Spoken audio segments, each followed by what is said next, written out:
کیا رسول اللہ صلی اللہ علیہ وسلم نے کبھی ہاتھ چھوڑ کر نماز پڑھی ہے؟ اس بارے میں رہنمائی فرما دیں۔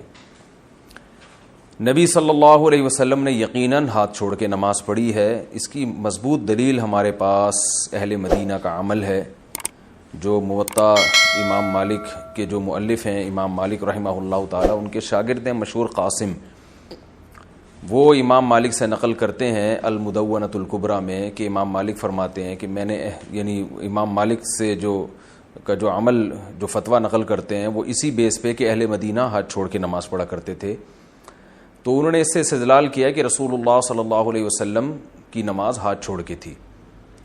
تو ائمہ کرام کے مختلف دلائل ہوتے ہیں، بعض دفعہ صریح روایت نہیں ملتی، لیکن کسی کا عمل یہ بتا رہا ہوتا ہے کہ نبی صلی اللہ علیہ وسلم نے یہ عمل کیا ہوگا۔ یہ جو کہتے ہیں نا کہ حدیث میں صراحتاً دکھاؤ، یہ مطالبہ ہی غلط ہے۔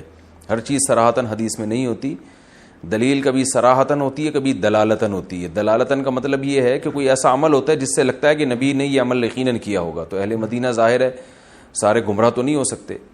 تو اسی وجہ سے امام مالک کا جو مشہور قول ہے وہ ہاتھ چھوڑ کے نماز کا ہے، اور آج بھی بہت سی دنیا پڑھتی ہے ہاتھ چھوڑ کے نماز، عرب ممالک میں ہم نے دیکھا ہے۔ تو آپ ہاتھ چھوڑ کے پڑھیں نہ پڑھیں، تو دیکھیں کسی ایک فقہ کو فالو کرنا چاہیے۔ امام ابو حنیفہ کی تحقیق ہے ہاتھ باندھ کے نماز، وہ ان حدیث سے استدلال کرتے ہیں جن میں ہاتھ باندھ کے نماز پڑھنے کا حکم ہے، تو دلائل دونوں طرف ہیں۔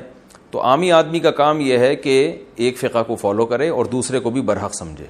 تو اس لیے آپ اگر فقہ مالکیہ کو فالو کرتے آ رہے ہیں شروع سے، تو پھر ہاتھ چھوڑ کے پڑھتے رہیں، اسی فقہ کو فالو کریں۔ لیکن اگر آپ فقہ حنفی کو فالو کر رہے ہیں تو پھر اسی کو فالو کرتے رہیں، ان کی تحقیق میں ہاتھ باندھ کے نماز ہے، وہ ان کے بھی مضبوط دلائل ہیں۔ تو یہ جو آج کل فنڈر گیری شروع ہو گئی ہے نا، ہر آدمی مجتہد بنا ہوا ہے اور ایک طرف کے دلائل بیان کر کے یہ ثابت کرتا ہے کہ یہی ٹھیک ہے دوسرا غلط ہے، یہ اسلاف میں یہ طریقہ نہیں تھا۔